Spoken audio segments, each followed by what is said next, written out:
next few minutes is that you guys can ask me your questions and I can probably respond to that. I'm not sure if you guys are able to see me clearly. You guys are? Yeah, Akshit, we can see you. Okay. And guys, if you have like any questions, just feel free to type in on the chat box. That would be good. I will try to monitor it because I'm running this presentation from two different laptops. So on one laptop, I'm sharing my screen, and from the second laptop, I'll try to write, right? So that there are no lags and stuff. So hence, like a little bit of technical complications might crop up every once in a while, but hopefully it will still be smooth. Like market share in India, okay, people are getting straight to the point that, okay, solve a case. Okay, Dinesh, just a second before we jump into the first question. So there is this different panel for Q&A. So please add your questions there so that it doesn't get lost in all the chats. Okay, all right. So guys, I don't know what precisely would help on this session, right? I will try to make this session as practical as I can, right? So I was looking at the questions that were sent to me. So they were right from absolute beginner to, highly advanced questions. So I'm assuming that we have a very wide audience set as of now, right? Which is okay. So I will be quick in terms of explaining basic stuff. You guys are already smart. I'll not waste a lot of your time in terms of just teaching the basics. And then we will get into actually solving the questions and doing the interview. Sounds good? Okay, please try to be interactive if you can. I know it can be like a little bit of how important are communication skills. Okay, great. Okay, Yogendra. So to cut the long story short, everything in life is very important and you should look to improve upon it. Bunch of different techniques that you can incorporate to improve your communication skills, right from doing more practice to solving more cases. There are a bunch of techniques, right? So I'll get into it. Maybe I'll give some pointers towards the end around this. So any other topics that you guys would want me to cover, right? So let me ask the question in slightly more structured manner. So is there anything specific from this session that you would want to get out of? So I will focus more on that area.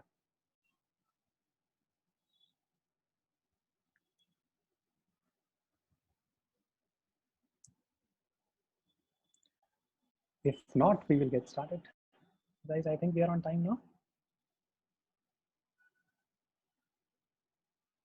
Yes, we can start. Sure. Okay. Yeah. So, okay, guys, just very quickly for people who are joining in, my name is Akshat Srivastav. I am the co-founder of Cases Over Coffee. I am ex-BCG Dalberg. So that is about my background. I graduated from INSEAD Business School, which is one of the top business schools in the world. So that's about me. Very quickly about the company Cases Over Coffee. We are a career development platform. We work with college students. We are currently having network members from around 45 countries. And we have on-campus presence at universities like University of Pennsylvania, Tufts Universities, University of Toronto, UC Berkeley. So we have official clubs with these organizations.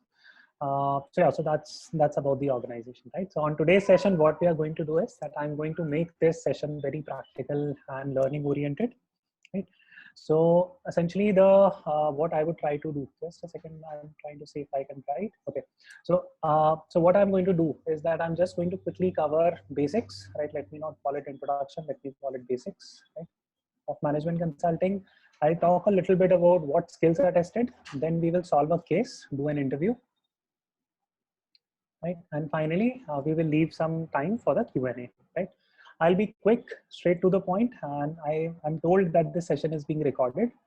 If you guys have any questions, please feel free to type it out on the chat box or the Q&A box. Both are fine. If you send it on the Q&A, we will 100% reply to those.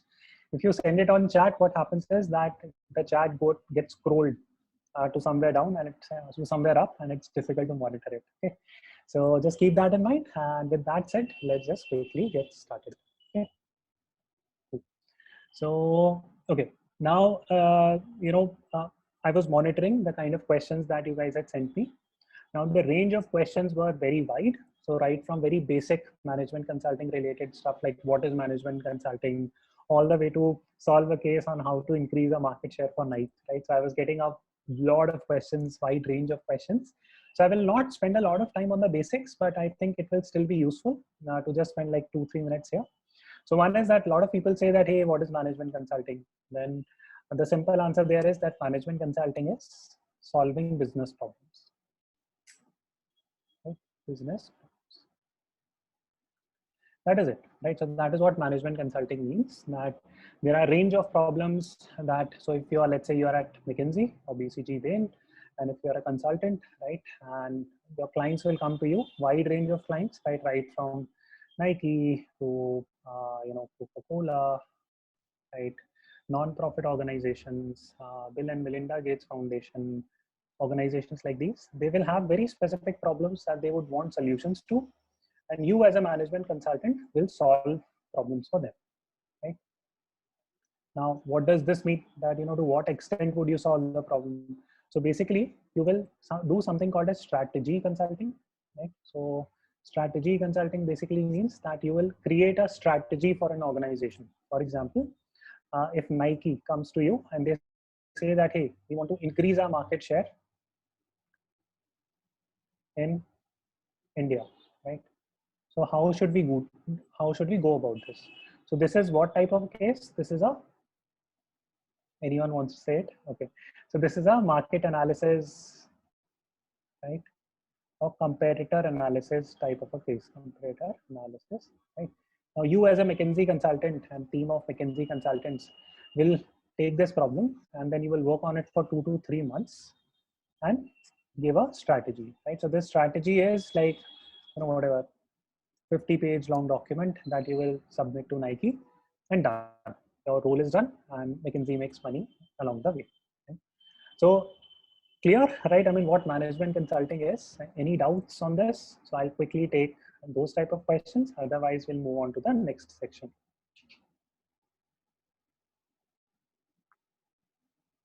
Yeah. So guys, any questions? You guys are able to hear me?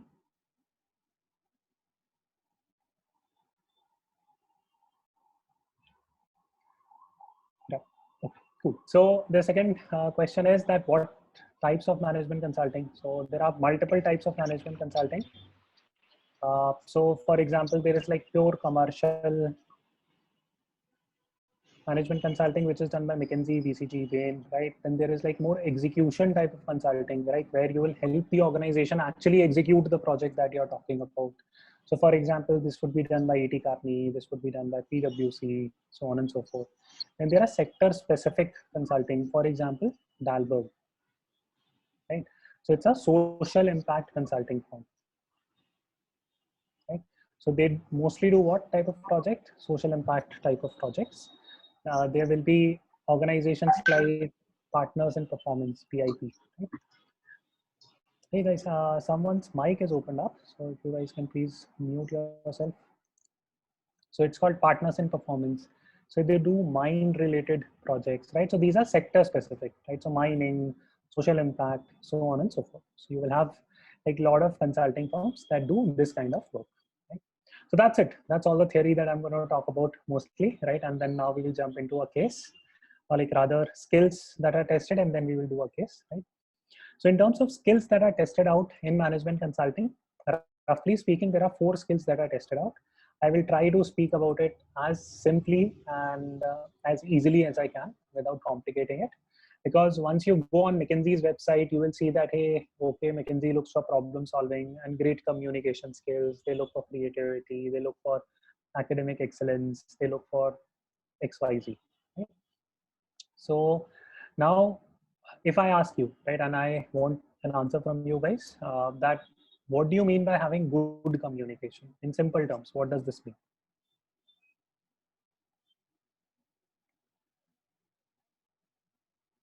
I'll wait for some answers for 10 seconds and then I'll move on. Okay.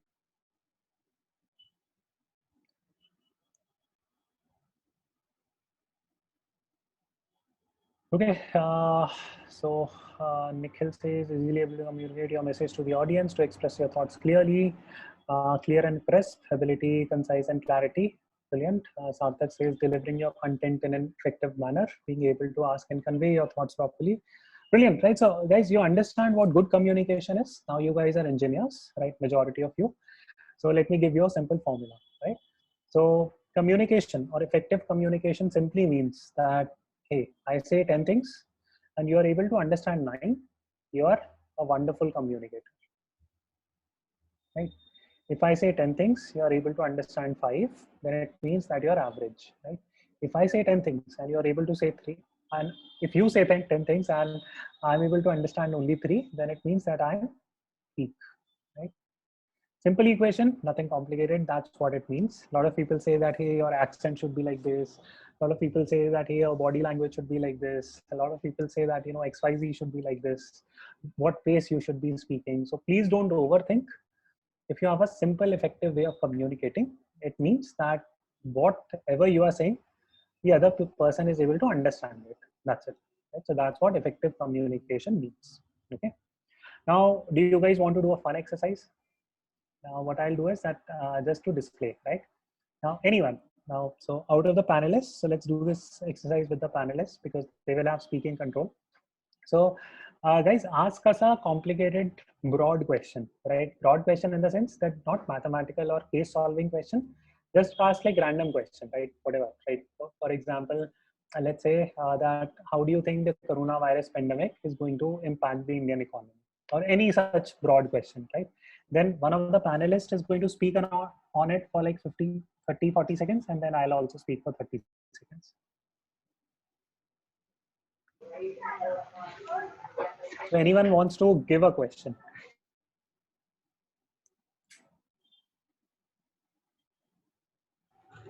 Yeah, so I'd like to give a question. So, according to you, like, how does India in 2040 look? Indian economy looks in 2040. Indian economy in 20. Okay, great.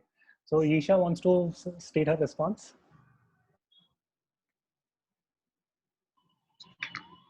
Am I audible? Yep. Okay. And Rishikesh, just time both Isha and I when we speak for 40 seconds. Okay. Yeah. So Isha, go 40 seconds. Yeah.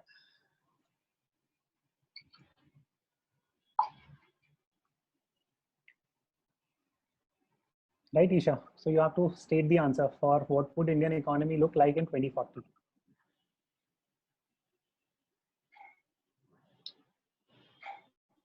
Okay.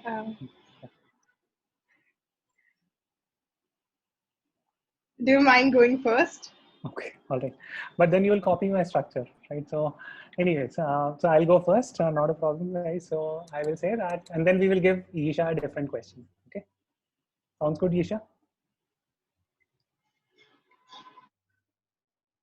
Right. Okay. So guys, this is what I would say, right? So, and Rishikesh, are you timing me? Yeah. I have started the time. Okay. So just give me a second, time me from the moment I speak. Not audible. Am I not audible, guys? You are audible. All right. Yeah. Right. So just cut me off at 40 seconds. I'll try because I don't have a clock in front of me, or otherwise I'll put it up on my phone. Right, around 40 seconds timer if I can. Okay. So go right. So I'll start speaking. Yeah. Okay. So so Rishikesh, great. Thanks for the question. I feel that the Indian economy has immense potential. So by 2040, I feel that Indian economy would do exceptionally well. I see prominently doing it well on 3 key areas. So the first key area where the Indian economy would do well is the export of services. Now we are a growing economy and we send out a lot of stuff every year. So I feel that if India can amplify its positioning there, it would be very strong. The second area is export of services. So because India is very prominent when it comes to human capital, it would be good. And finally, in terms of political capital, so given our intellectual properties, etc., will be strong. Yeah, 40 So seconds done. okay. Yeah. So I'll say something like this, right? And guys, of course, this question was not super planned. I did it on the fly. Of course, I can improve my answer, so on and so forth.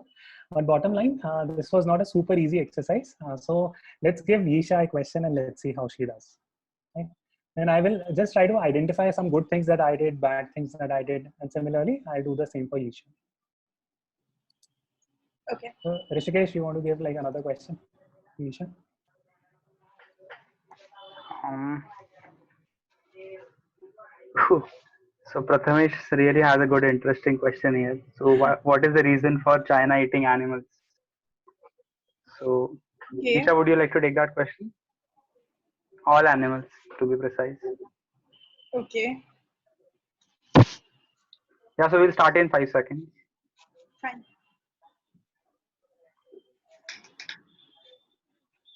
So, Yeah, Adil. yeah, Okay. go on.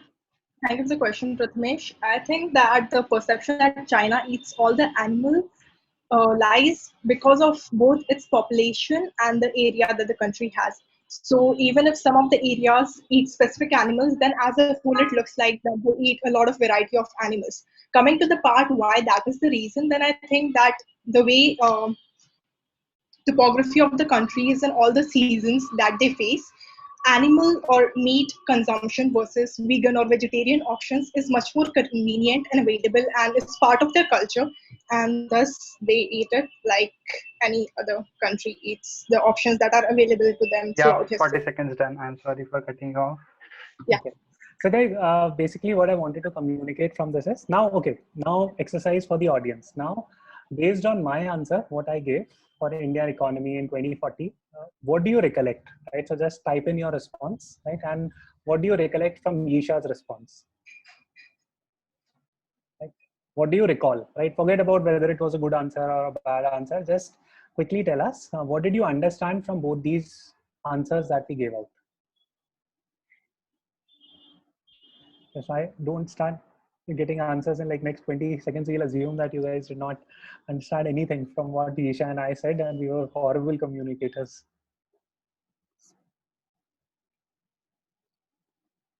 Okay. Okay, thanks, Rishabh. Immense potential for economy, potential in human capital. There are key sectors basically. Okay, wonderful, right? So it's some of the stuff. So specific breakdown of reason, export of goods, service, and political cloud. Okay, wonderful.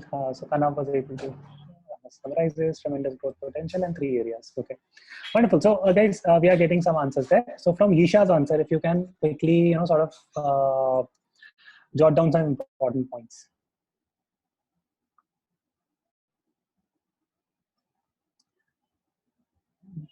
Difficult geometry. Okay. China's culture. Okay. Right. Geography, culture, and topography depends on geography. Sorry, eating animals is a part of that culture. Okay. Right. Okay. So I hope this exercise explains what communication is. I think first and foremost, Yisha gave a very good response. It was a very complicated question to answer, and it was not super easy. So usually the way you need to communicate is that you need to start with a top-down approach, right? Top-down. Okay.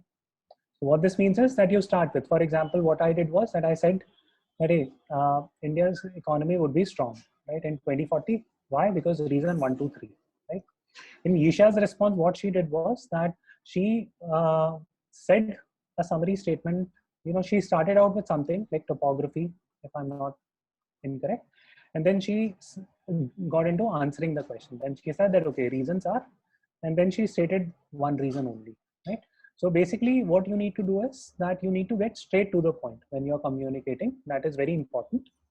So for example, if I have to redo Yisha's question, I would say something like that. Okay, the reasons why China is eating animals is largely centers around its culture, right? So I will say something straight with a summary statement, right?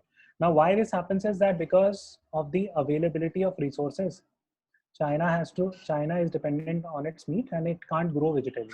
Right? It might be wrong, right? I'm not getting into the debate and logic of these points. I'm just explaining you how to communicate. So I started out that, okay, China eats a lot of animals because of its cultural reasons. This happens primarily because of the availability. So China cannot grow a lot of vegetables, therefore it has to rely on meats. Number two, it has got to do with the fact that this culture gets propagated from one generation to the next, right? So because of propagation of culture that my grandfather is eating, then my father is eating, then I'm eating, so that propagation keeps on happening. And third reason is something else, whatever, right? So I'll communicate it in this manner, right? So I hope this kind of a structure is what you need to take up during the interview, and hopefully this point is understood, right? So I'll hold off and I'll see if you guys have any questions. Otherwise we will move on. So this is what effective communication and the style of communication essentially is that you need to adopt.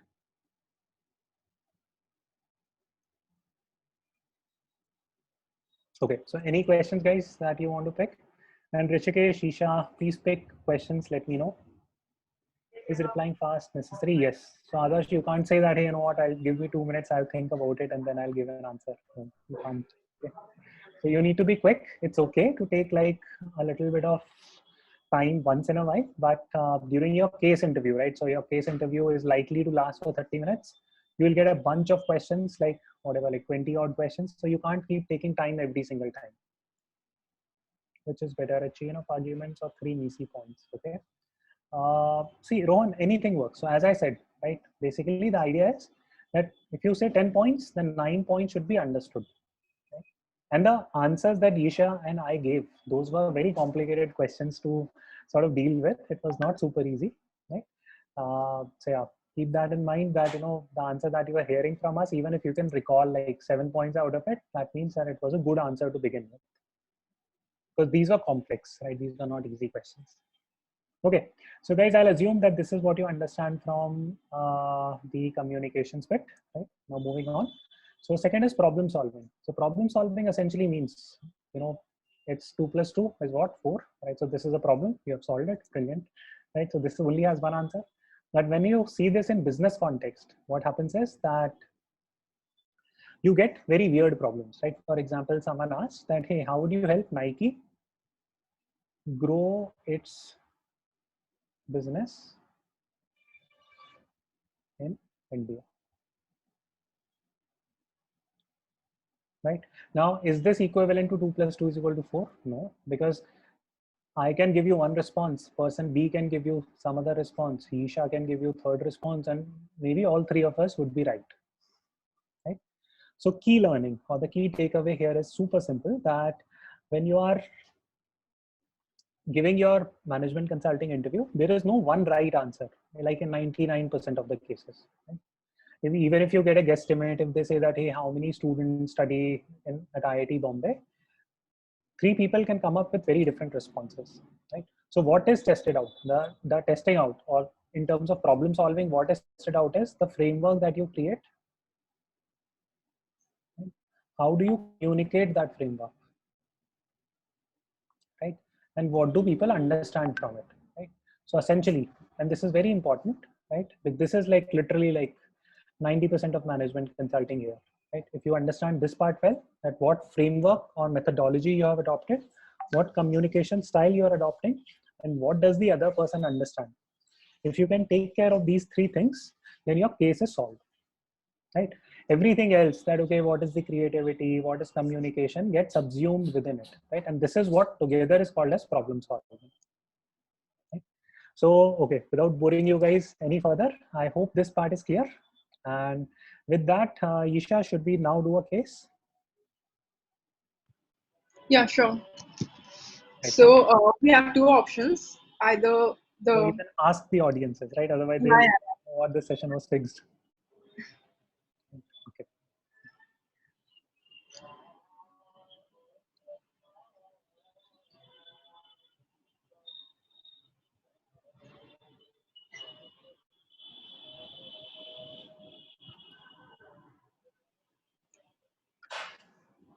So the attendees are final year students, and I think they might have seen a lot of cases. So if anyone wants to type out any case in the chat section, then please do so. And as we solve it, then other attendees can put other questions that you can answer. So anyone.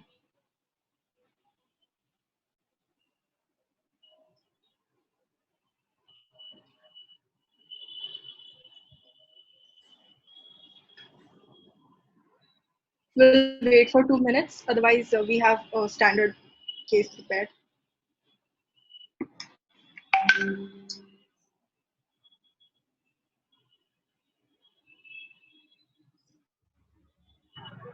So till we wait, Akshat, you have a very interesting question here by Adarsh.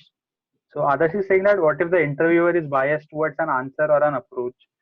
So does that Okay, like so affect the chances of getting the next shortlist or anything? see, yes and no, but it's highly unlikely that they would be biased because cases by definition are very open-ended, right? I mean, it's not as if, again, it's not like solving 2 plus 2, right? I mean, their answer will always be 4, right? These are business problems. There are multiple ways in which you can look at it. When you're interviewing with any management consultant, they have no reason why to have a biased approach towards a particular problem type.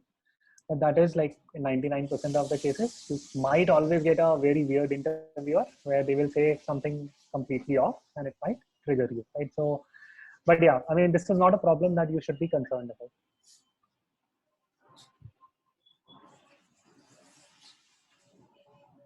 So there is a case question in the chat section. Should Byju's acquire White Hat Junior? So are you fine with it? Should we go ahead? Yeah. So before I answer that, guys, so just very quickly, so what we are going to do is that when you get a case, so because you guys are final year students, I'm assuming that you understand what cases, what these terms are, right? I will walk through these terms as well, and these are steps involved in a case. No, so sort of the interviewer is brainstorming on a problem with you, right? So case is not as if that, hey, tell me like 2 plus 2 is what, right? The case is more, okay, let's have a discussion around this problem statement, right? So it's consider it in that manner, right? Don't assume that, there is a specific answer that the interviewer wants us to get to.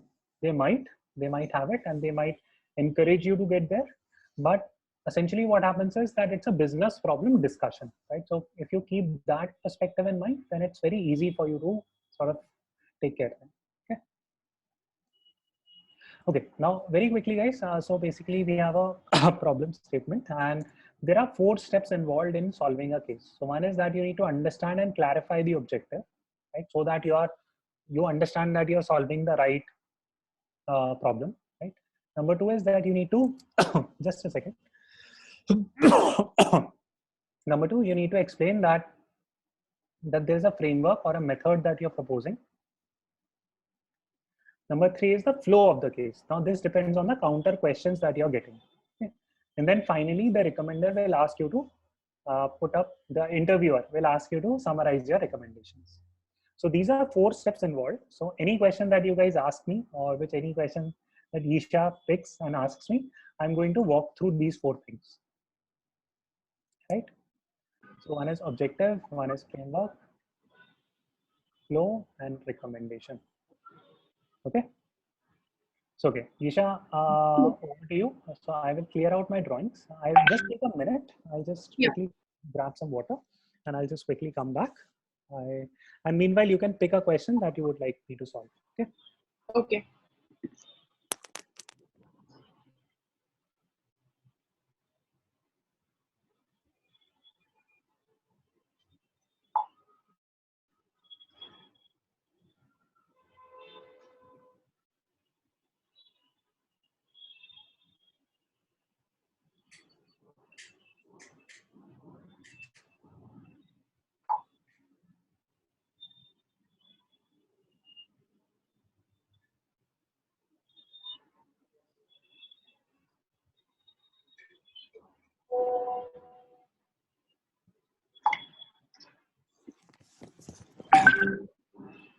Right, guys.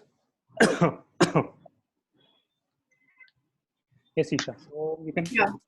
read out the question. So there's this case question given by Abhishek. Mhm. Just a second. So Rishikesh, should Byju's acquire White Hat Junior? They have already acquired it, but I'll assume that we are speaking about pre-acquisition. Yeah.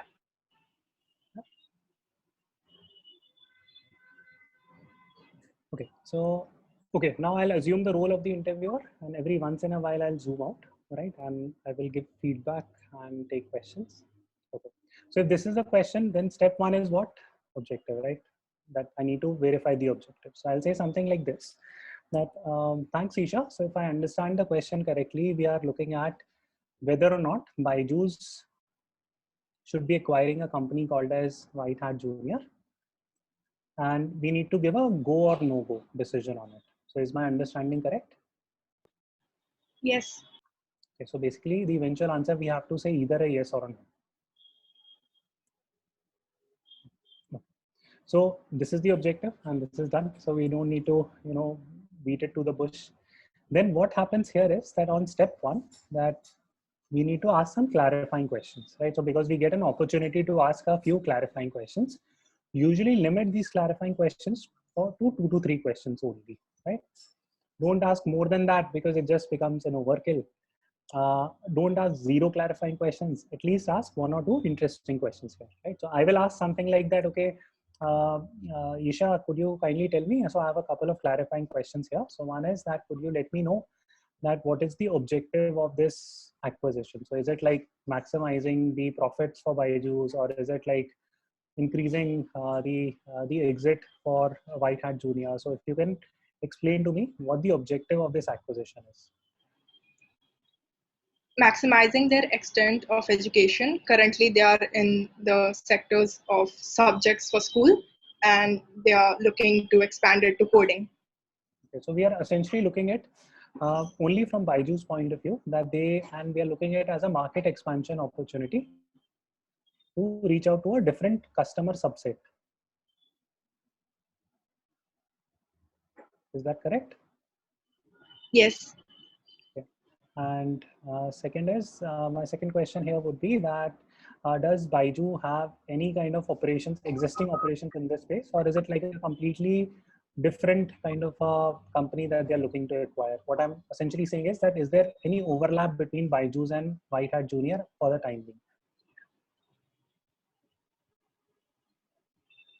In terms of target audience and the content provided by both, there is certain overlap. However, Byju's primary focus does not overlap with that of White Hat Junior. Oh, all right. Okay, so guys, this is where my first part of the case is done, right? So I've verified the objective that, and then I will.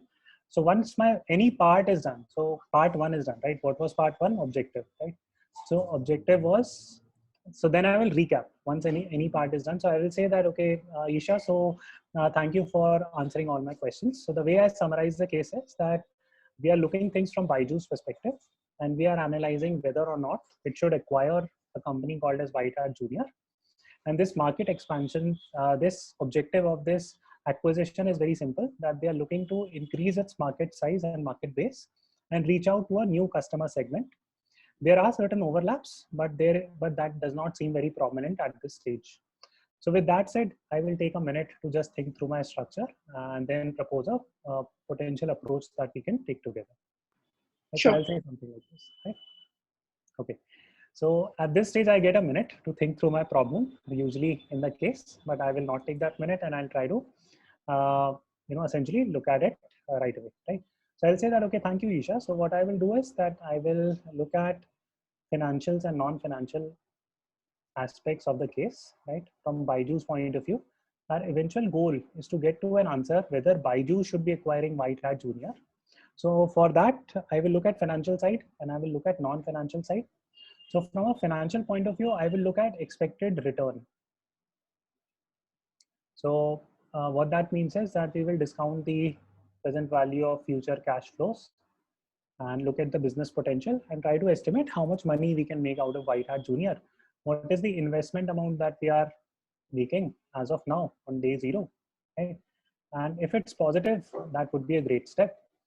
And also I would consider something called as opportunity cost, because Byju might be getting a lot of other offers in place and it can invest in multiple other startups similar to White Hat Junior, or can create an own vertical opportunity. So I would try to analyze the concept of opportunity cost. From a non-financial side, I think there are a lot of functions that we need to analyze here. So from a non-financial perspective, what I'm going to do first is that I'm going to take a look at the synergies between the two companies, right? So I'll probably analyze things from a strategy viewpoint first. So here I'll look at synergies. How much do both the businesses confluence together? What are second, I'll look at it from a customer point of view, that how would Byju's customers perceive this move, right? And third is I'll look at it from a product point of view. So from a product point of view, I would look at upselling or cross-selling opportunities. Just a second. Upselling, cross-selling opportunities. So what this means is that, as I was told in the initial part of the case, that Baiju is already having a lot of clients. And if we can sell more product that White Hat Junior is launching, then this might be a great move. And finally, I would look at it more from a competition point of view, that what is it that our competitor is doing. So I think a confluence of these factors would allow me to understand more how the industry is growing, what its potential is. And I would try to do my analysis on these 5 or 6 key metrics. So from a priority viewpoint, I will start with non-financial factors first and then take it from there. So I will have this kind of an opening.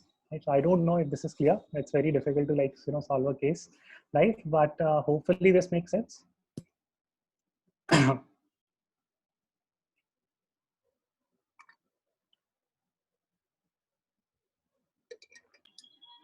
You can put yes, no, any queries in the chat section, by the way. Right, yes. Now, what now comes, so we are done with part 2, where I've proposed an initial structure. The third part was flow of the case. Right.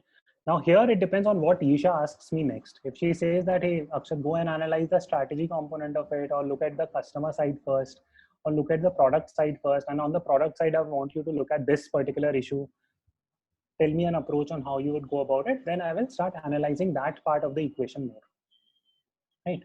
So what I've done is that I've essentially created a map, right? And I've told Isha that, hey, this is the map that I'm going to follow. Now Isha needs to tell me that, okay, go look at this particular part within this map.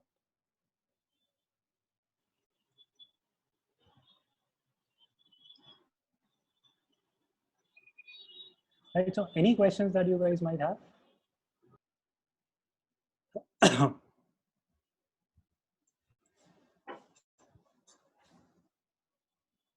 No, so I'll assume that everything is cool. Okay.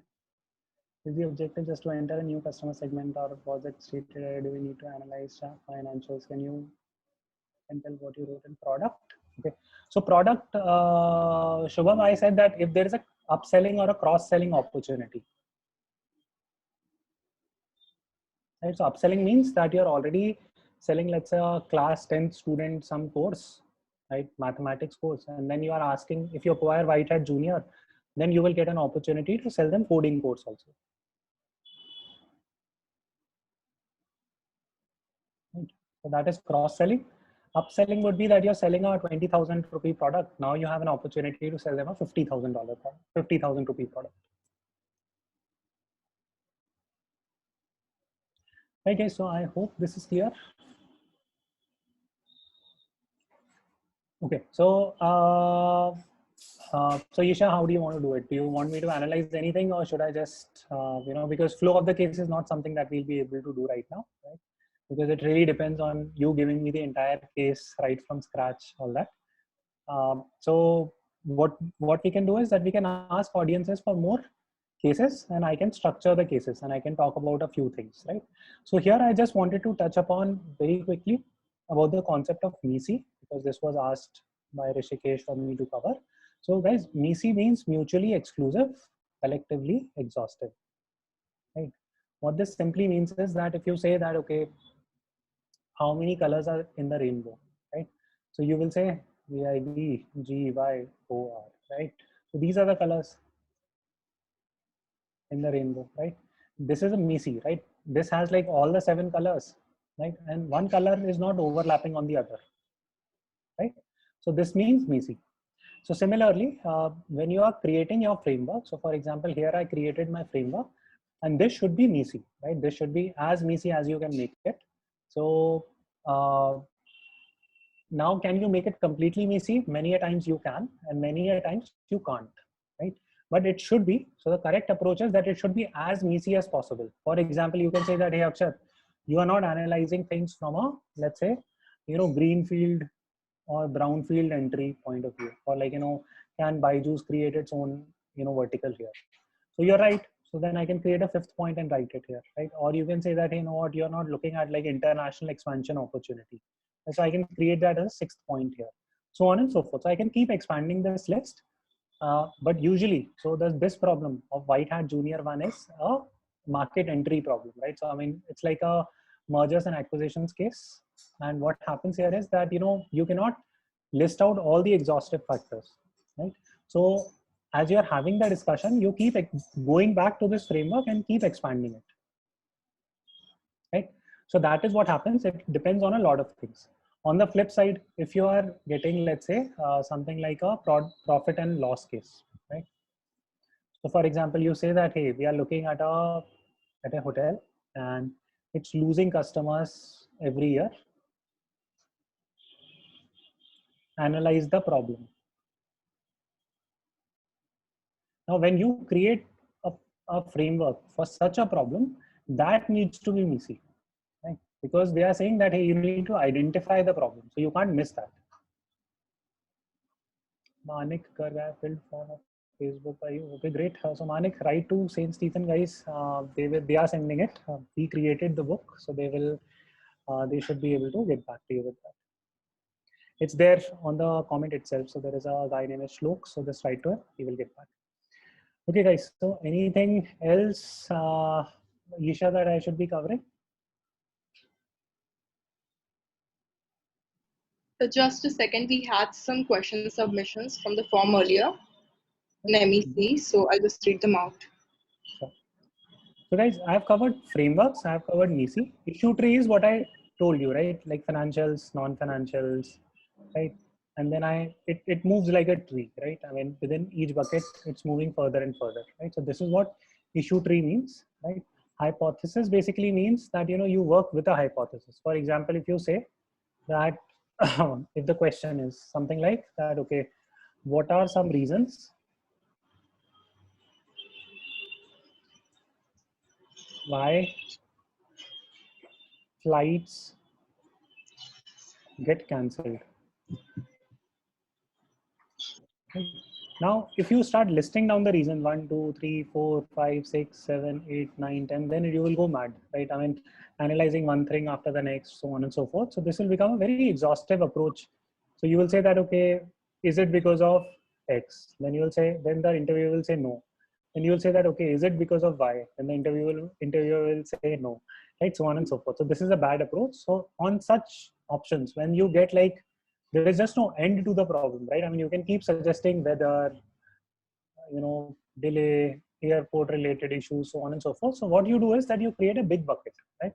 You say that, okay, flights get delayed. So my hypothesis is that there are two reasons why flights get delayed. So one could be something that happens at the airport, right? Or something that happens before the airport, right? For example, some VIP customer coming up, so on and so forth. So you state 2-3 examples.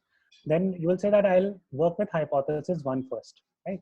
And what this does is that you just have you have eliminated this entire part, right? Your interviewer will say that, okay, fine, the answer lies here, so you can eliminate this. Then you don't have to go through this kind of an approach, right? So this is called as hypothesis testing.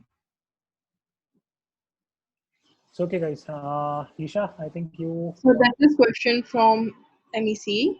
What is the best method to stay MECE in your structure, especially in the second or third branches of the structure? Right. So no, so guys, you don't need to be MECE in the second or third branch of the, for example, let me explain it by an example itself. So on this Byju's case, so there was financials and non-financials we looked at, right? Here we looked at what? We looked at clients, we looked at competition, we looked at our customers, we looked at, XYZ things. So if your framework, and here we looked at like 3 factors. So this framework right now is very complicated, right? It's already very extensive. It will take you like 3 minutes to state, right?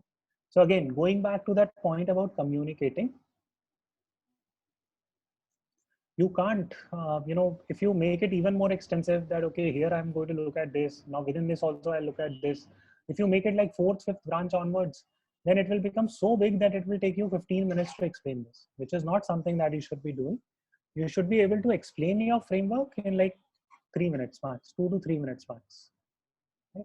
So you need to design your frameworks in such a manner that it is somewhat MECE, but at the same time, you are able to communicate it really well. Because as I was saying earlier, that it's a, management consulting is a communication plus problem solving exercise, right? It's not just that, hey, I have created this most elaborate framework, give me marks. No, it doesn't work that way. Can you teach some time? Manoj, I can, but unfortunately this class is very short for us to do that. So I hope that answers your question, Isha. Yeah, there's another one regarding splitting into components. So should we make more subsplits while splitting something into components, which takes less time overall, or take time in between after making simpler splits, which takes more time? So for this trade-off. So first and foremost, keep things simple, because when you're communicating it to an external person, if you create something which is super complicated, it would not be easy to follow, right? For example, again, going back to that case, so financials, non-financials, right? Now this is easy, right? Here I'm segmenting it into, let's say, 4 buckets, 1, 2, 3, 4, 1, 2, 3, right? Now it depends on what exactly the case is. Now in this Byju's case, I get a feeling that, okay, you know what, this framework is exhaustive as step 1. So let me communicate this, right? In case I need to come back to it, I can always expand, right? So you can then go back to your framework during the case sometime and then expand upon it. But at the beginning, don't expand the framework so much that you're not able to communicate it. I don't know if this answers the question, but yeah, that's it. Okay, no more questions related to structure. Okay, so let's just take some questions and then we can wrap up. Yeah, so I had received a few questions regarding the like current virtual format of the interviews. So, are there any things that need to be taken care of, particularly in an online format? Because like the interviewers can't see what the person is writing; they just can see his face. So, any suggestions regarding that? Right, guys. So see, very honestly, you need to ace your communication, right? That is very, very important, because if person is not able to see you, right, when you write on a piece of paper, and if it's an in-person interview where you guys are interacting with them, they can still take a look at this piece of paper on which you are writing and they can build their understanding. Now they can't take a look at that piece of paper, right? So now it's even more essential for you to come up with simple frameworks, right? Use simple stuff, don't overcomplicate it, right? Create like maybe 3-layer framework at most, right? This type of framework at most. Don't go beyond this. Otherwise, you will complicate it so much that the other person will not be able to follow. So keep it super simple. So create like simple frameworks. Speak not more than 2 to 3 minutes at a monologue. Otherwise, the person would not be able to absorb so much information. So these are like 2 specific tips that I can give you. Other than that, there is always aesthetics, right? So for example, what kind of wall you sit behind, sit in front of, sorry. So it should be light colored wall. Don't have like very fancy curtains. Wear a suit, so on and so forth. So that's 2. And third and final point is that try to speak slower, right? If you can decrease the pace at which you are speaking, it automatically improves the comprehension for other person. Whiteboard, we can use that. No, I don't think, Rohan, you can do that, and you should not even propose, because then you are taking unfair advantage of the system. So it will take, no, so you can't take 2-3 minutes to create your framework. You should do it in like 90 seconds max. And then 2 to 3 minutes in terms of explaining a complicated framework, it's okay. Right? If it's a very big case like that of White Hat Junior one, right? If it's a simpler case, then 90 seconds is more than enough for even the explanation. Okay, we have few questions in the Q&A.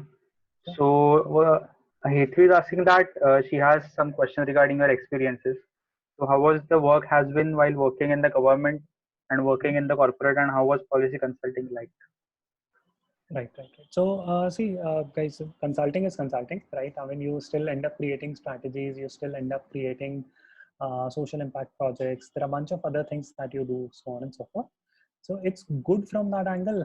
Management consulting is a wonderful industry for you to pick different skills like communications, interacting with clients. So it gives you a wide range of skills, right? For example, when I was working with Dalberg, the first project that I did was with Asian Development Bank, right? Then I did which is a purely multilateral organization, right?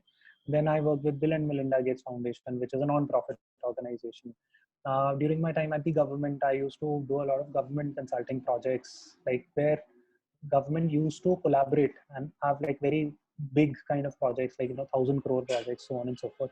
So every experience is different, but the framework still remains the same, right? The example that I can give you is that, for example, you might uh, be studying for like IIT JEE, right? So but you are still able to clear like IEEE, right? But the fundamental somewhat remains the same, so to say, right? Similarly, whether you're doing like social impact consulting or public policy consulting or pure corporate consulting, it's like you have prepared for IIT JEE, right? And then you can use that knowledge across any of these fields, right? I mean, whether it's like social impact projects or due diligence projects or mergers and acquisitions projects. So it's very easy to execute. Yeah. There's one more question from Saurav Raj. So he's asking that, so solving a question will involve various knowledge of different fields, right from technical skill to some core engineering knowledge. So what does a consulting company expect from students? No, so guys, they don't expect you to have technical knowledge. It's not, so for example, on the white hat junior case that we just did, it was not as if that, I need to know coding to solve that case, right? I mean, or I need to know a lot about coding to solve that case. It's a business problem, right? So you are entering the business world. So when you are, for example, I'm sure that you guys understand the concept of core and non-core jobs, right? So core jobs essentially would mean that maybe you are, writing codes as a computer science engineer, right? So there you will need technical knowledge, right? However, if you're working in management consulting, then you don't need technical knowledge whatsoever, because that's a non-core kind of a job, right? You need like good general management skills, that you should know about a lot of industries. You should be good at communicating. You should be good at creating frameworks and structures. You should be able to effectively communicate your point and get a lot of work done in a short span of time. So all that stuff is more important, rather than saying that, hey, I need to have coding skills, or I need to know like Java or .NET, nothing of that sort.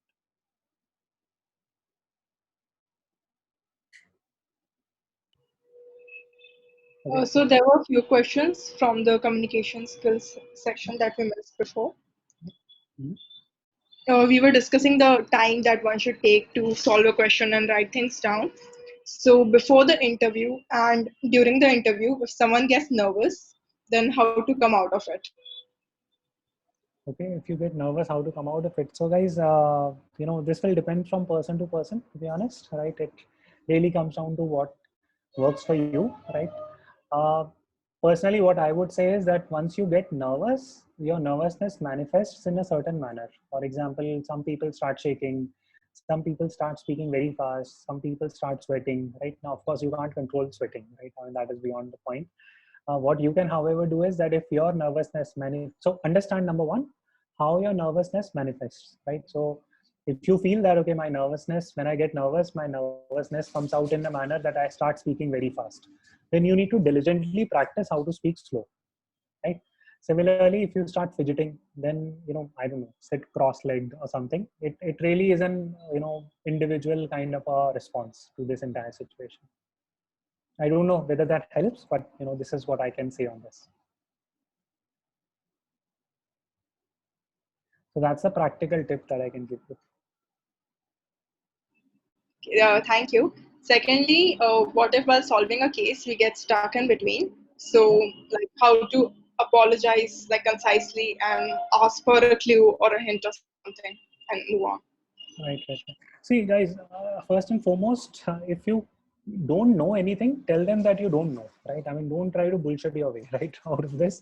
The people who would be interviewing you, they would be doing cases a lot, and they would have done it for years. So they know when you don't know something. So there is no point in trying to, just make up answers and, just unnecessarily check and all that. Please don't do it. It's completely, so that's one, right? I mean, don't try to bullshit your way through it. Number two, it is okay not to know, right? I mean, to get it past an interview. So it's not as if that, you need to get like 100 out of 100, right, on your interview. Even if you're getting like 80 out of 100, that's good, right? So try to aim for that 80, 85 percentile marks on that interview. You will still make through, right? So that's two. Three, if you don't know, right, then how to go about it? Just simply say that, okay, Isha, I tried solving it. I don't think I understand the problem correctly at this stage. What I'll try to do is that with your permission, I'll try to go back to the case and just revisit the facts once and try to see if I can solve this particular issue that you have given me, right? So I'll say something like this. Right? Then what that does is that the interviewer then will then say that, okay, you know, you're very polished. I'll just try to help you out here. So how about you look at this Y piece of data as well, right? So maybe that helps out. Okay? So if we are at say a second or third level of the structure and we get stuck, so should we start from the beginning or go back to n-1 structure? So very difficult to say without the context, but guys, see, again, don't take it mathematically. I know majority of your engineers, right? So don't take it mathematically, right? I mean, it's not like, okay, X, Y, you know, and ABC, PQR, right? I get stuck here, right? See, now your interviewer will push you to explore this more. They might ask a lot of questions. You might eventually hit a wall and you might not be able to move beyond. But say that, hey, I've tried my level best to solve this. With your permission, I would like to move on to other parts. Now, if you have explored this fully, be done with it. Tell them that, hey, I don't know about this. That's completely okay. Manik, Okay. sources and books to improve communication and to ace interview. Manik, the problem is that there are no set standard books to improve communication. The techniques that I told you today, those are not documented in a book per se, right? That's one. Second thing is that communication is a very personal stuff, right? I mean, every person would struggle on like different areas. They might be good and bad at certain stuff versus not. So it's very difficult to say that that follow book X and you will become a better communicator. But if you still push me that, hey, tell me a book, then I would say that go read Pyramid Principle. Right? So there is a book by a McKinsey consultant called as The Pyramid Principle or Pyramid Principle. So just read that. Right? That's good. Okay. Last question from the form regarding communication skills. How to be assertive in the interview without coming across as aggressive? So guys, aggression means that you become Sunny Devil, right? When you're speaking, right? You don't need to do that, right? You don't need to become aggressive. Assertive, you don't need to be assertive or aggressive either, right? Both are negative terms. You need to be confident, right? So confidence comes with practice, right? And the more you practice, the more you will become confident, and that would be it.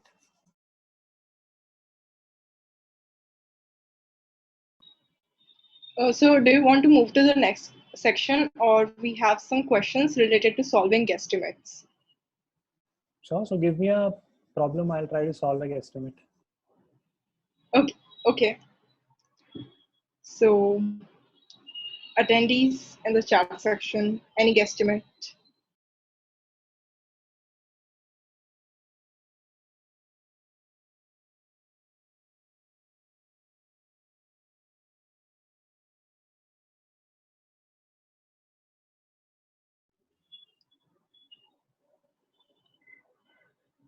Okay. So should I pick Prathamesh's question? Yeah. Okay. So Prathamesh asked that how many number of people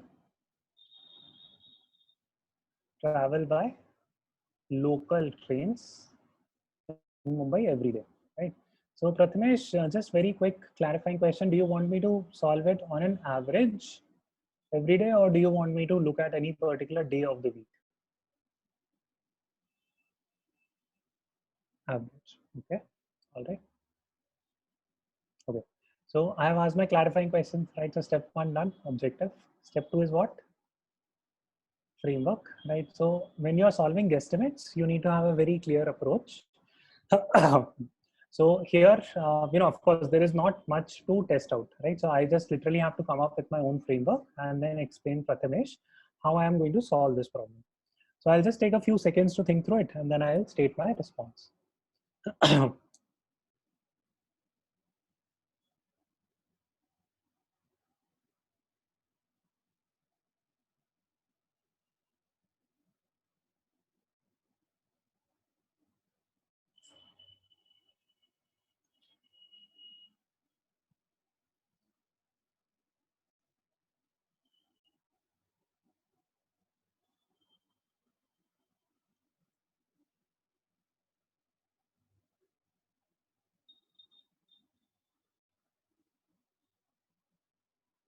Okay, so Prathamesh, what I'll do is that I'll start with the population of Mumbai, right? Because Mumbai, so this is what I'll do. That's step one, I'll estimate the population of Mumbai.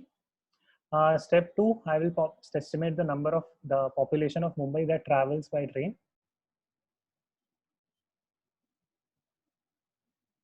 From this, number of people traveling by local train, right? And look at their frequency of travel and divide it by 7. So that would be the rough response that I will take.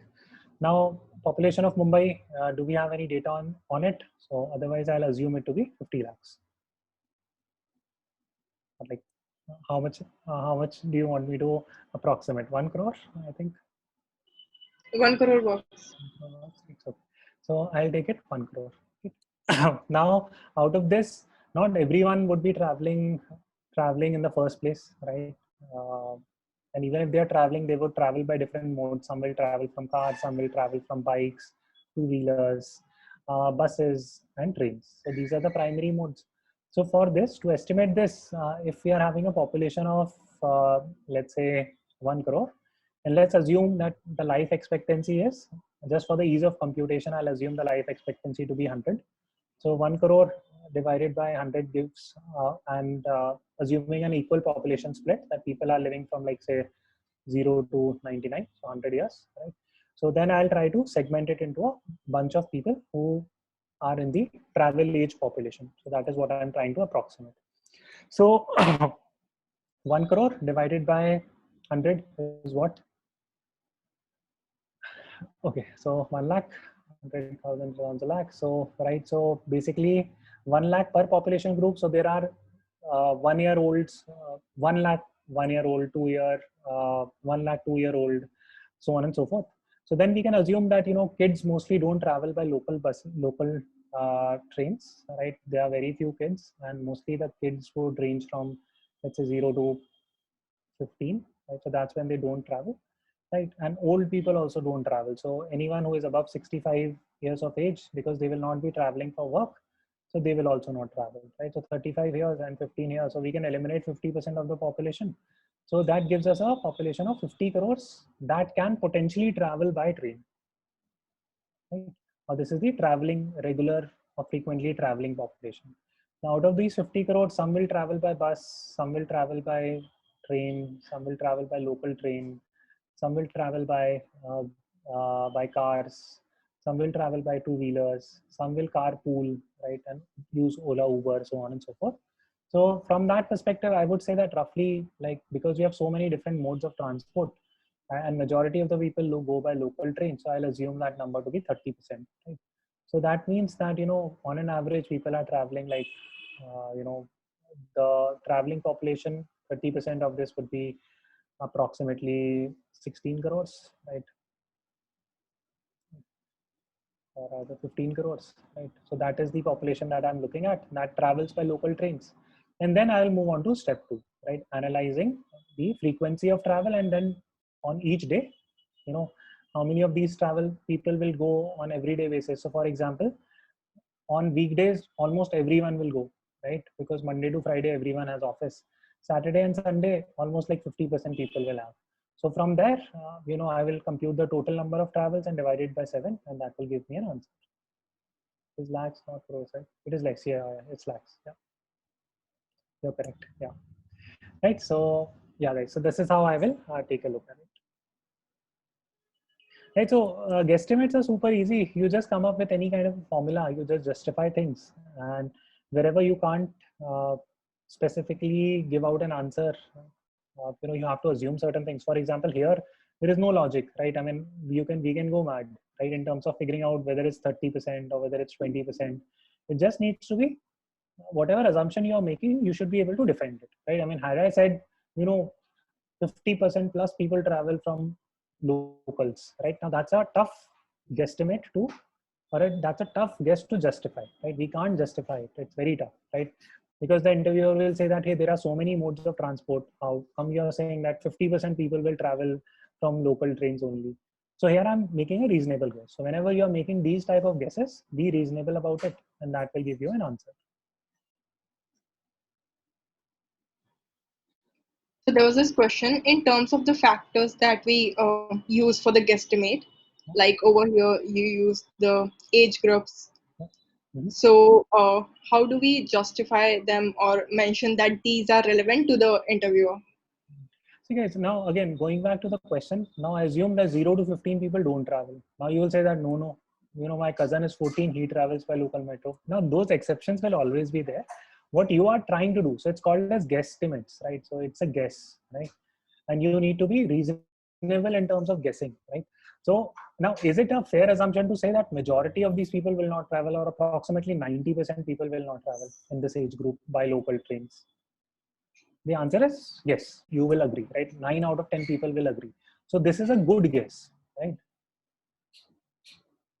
So always make good guesses on guesstimates. Now, as long as you are making good guesses, it's fine, right? Don't make bad guesses. Now, to answer Isha's question that, hey, what do we eliminate versus not? So something which is a good guess, don't eliminate it. Something which is a bad guess, definitely eliminate it, right? So go with the easier, like, pick the low hanging fruit. So low hanging fruit essentially means that, here everyone can know, right? I mean that, okay, 17 to whatever, like 59 people will travel, right? So this is a group that we can't eliminate, right? So, but this is a group that we can eliminate. So eliminate this, right? Now, aged people will not travel, right? So we can eliminate this. So basically just, do the things that are easy, right? If you complicate it, then you can make like a very simple problem also super complicated. So don't fall into that trap. I think the other part of this question covers like, say, assuming the financial situation of people, like people who have more money probably have cars, so they don't travel by locals. So how do you choose between the age factor and the financial factor? Guys, as I said, right on the first problem, it says that I can have approach A, you can have approach B, someone else can have approach C. Neither of these, none of these approaches might be wrong or right. It depends on how you're communicating it, right? Maybe you can take that, rich versus middle class versus lower middle class, right? So on and so forth. That approach is also fine. Nothing wrong with that. The approach that I took, that is also fine. There's nothing wrong with that. It should not happen that you're picking a incorrect data set, right? For example, if you say that, okay, estimate a number of class 10th students in Mumbai, right? If that is the question. Now, do you think this approach is good?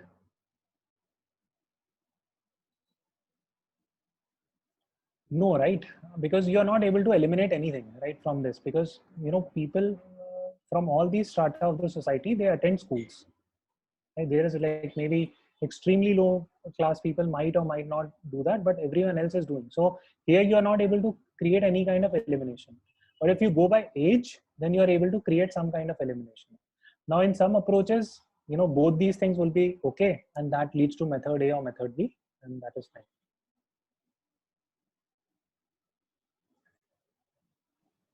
So in start of our example guesstimate, you assume the population of Mumbai to be 1 crore.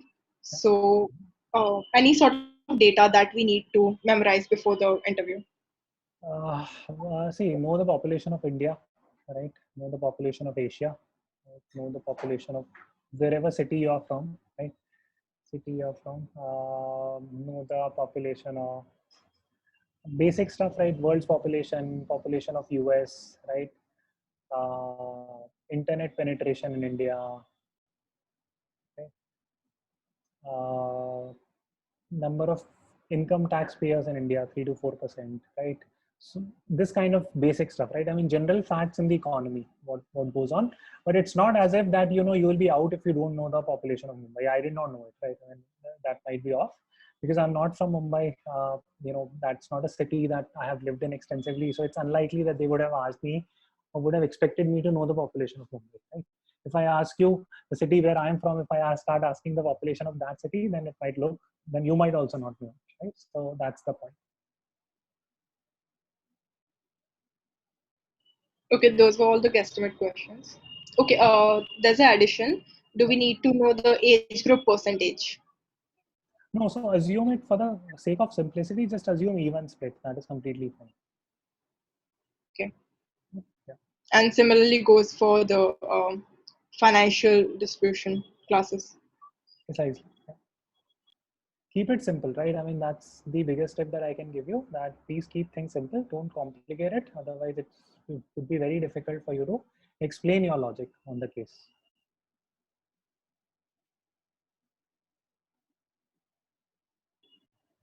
So I think we can begin with the standard case mock interview that we have. So we will not do the entire mock. I think we will run out of time. What Yeah. I can do is that I can just take some questions, right? And then we can close out.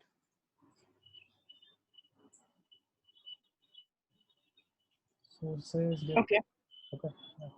But otherwise, if you guys want me to solve anything, I can do it. Not a problem. But hopefully this class was useful in the sense that at least you got a sense of what type of skills are required. Uh, communicating things in a very simple manner, that is important. How to structure different type of cases. So I taught about guesstimates, I talked about like market entry, so on and so forth. And basically what are some key steps involved in solving a case, right? Because doing this like live case interview, it's very tough because the other person should be a case interviewer, right? So for example, if you have like a consultant from BCG giving another guy a case, then it's easy to do it, right? But it's very complicated for us to sort of solve a case without the other person having had gone through such experiences before.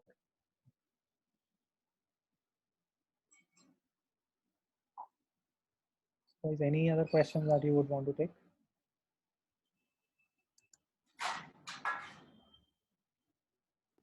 So like, yeah, Ishan, go on. I'll ask some consulting profession related questions if while you wait. So if one has a finance profile resume but wants to get into a big consulting firm and then afterwards get into finance consulting job, so basically getting front end finance consult rather than back end analyst from placement or a near future, which one is better? Should I repeat the question? It wasn't very well structured. Yeah, so I will. I think I got the sense that you are Okay. basically saying that, hey, what type of finance job should I take, front end or back end, if I eventually want to move into consulting? Yeah. Right. Okay. So take front end, right? Brand of the company matters more compared to the work that you're doing, right? I speak practical stuff, right? I'll tell you like very straight to the point. The reason is very simple, that if you have good brands on the resume, it becomes easier for you to then take up more engaging work going forward. And even management consulting firms will value it. Private equity, VC funds will also value it. Any company that you apply with would value brands. So at the start of your career, look for good brands. Then subsequently, you can take up interesting work.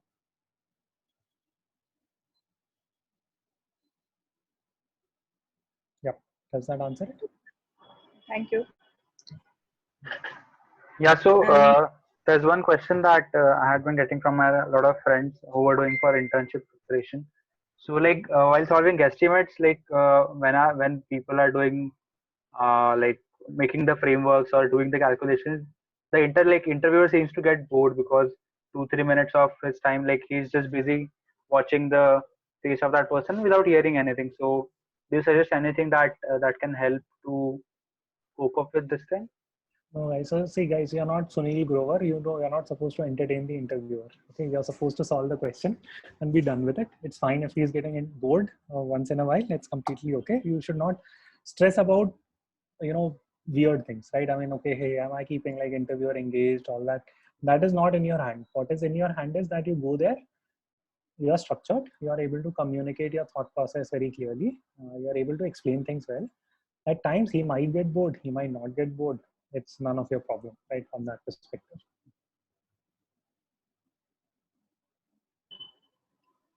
Okay.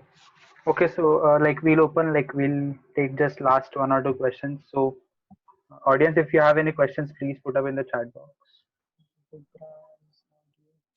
Manik asked something.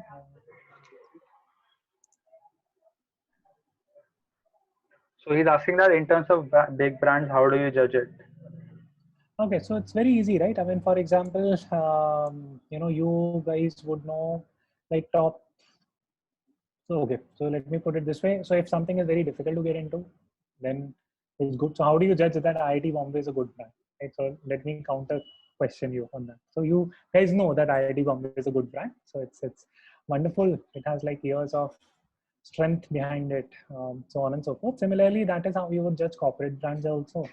For example, McKinsey, Bain, BCG, Dalberg, so on and so forth. That's like are doing good, interesting work. People want to be associated with that brand. So yeah, I mean that's all I can say on that.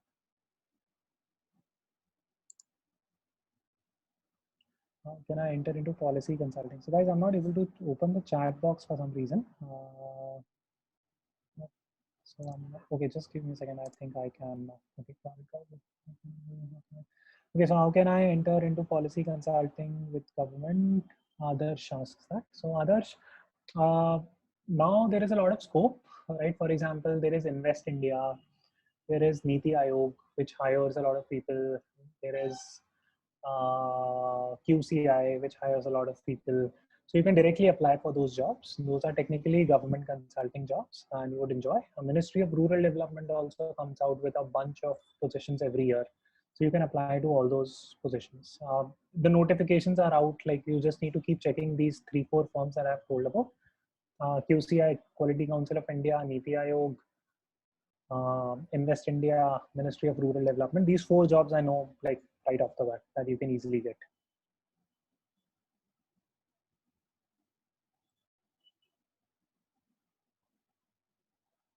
Okay, what is your We had future? this question: what is the career trajectory for consulting in the field of public policy?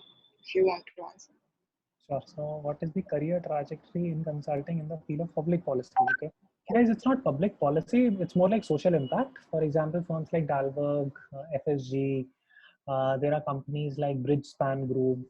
Bain has a specific public sector consulting. McKinsey has a public sector consulting. BCG has a social impact practice.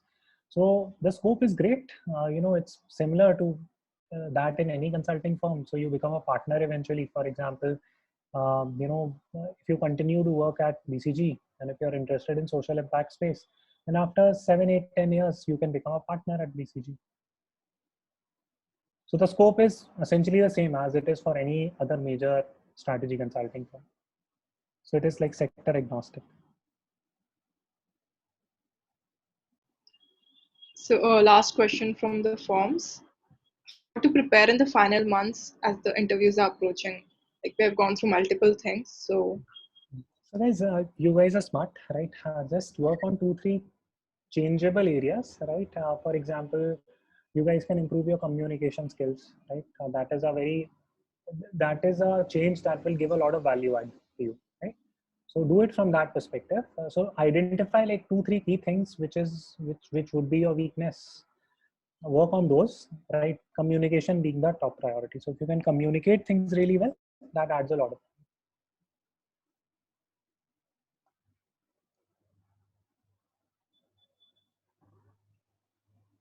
Right, Isha. So are you able to access the chat now? I can. So Shubham, should I answer this question? Yeah, please. Your future plan? Do you think to change sector in future? Okay, and also no idea about consulting industry, any book or website. So Shubham, no, unfortunately, I can't say any book or website per se. Check Cases Over Coffee. We do a lot of like interview related prep, etc. as well, right? So we will announce those sessions. What is your future plan? Do you think to change sector in the future? Okay, so they're asking basically what your short-term, long-term goals are. So you can say that my future plan is to work as a consultant. I really enjoy the industry. There are a lot of positive things that I enjoy about this. I have an academic bent of mind. I will enjoy working in an intellectually curious environment. Number 2, I am a team oriented player. So I would enjoy that aspect of management consulting. So therefore, I feel that my career plan centers around management consulting. In the long term, I would want to become a partner at something like BCG Social Impact. If you're interviewing with BCG, and here I see myself creating a lot of impact in the social development space, which is again one of my core focus area, something like this.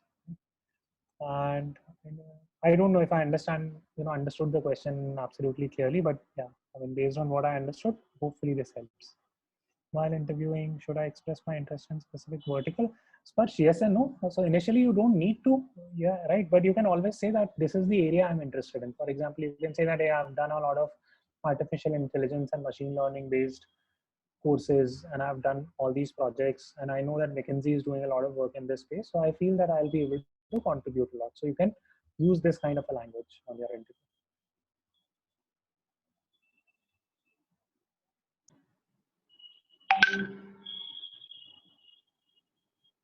Okay, we'll wait for like last 2-3 minutes for more questions. Otherwise, we have covered everything, I believe.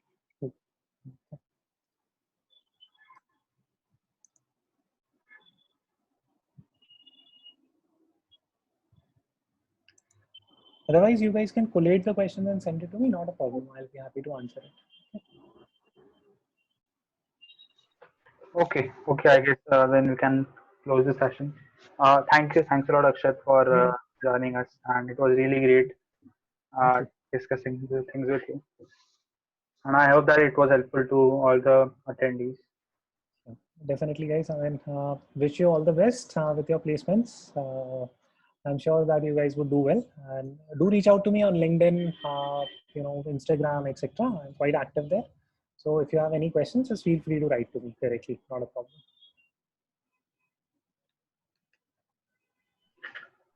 Okay, guys. Thank you so much. Thank you, Akshat.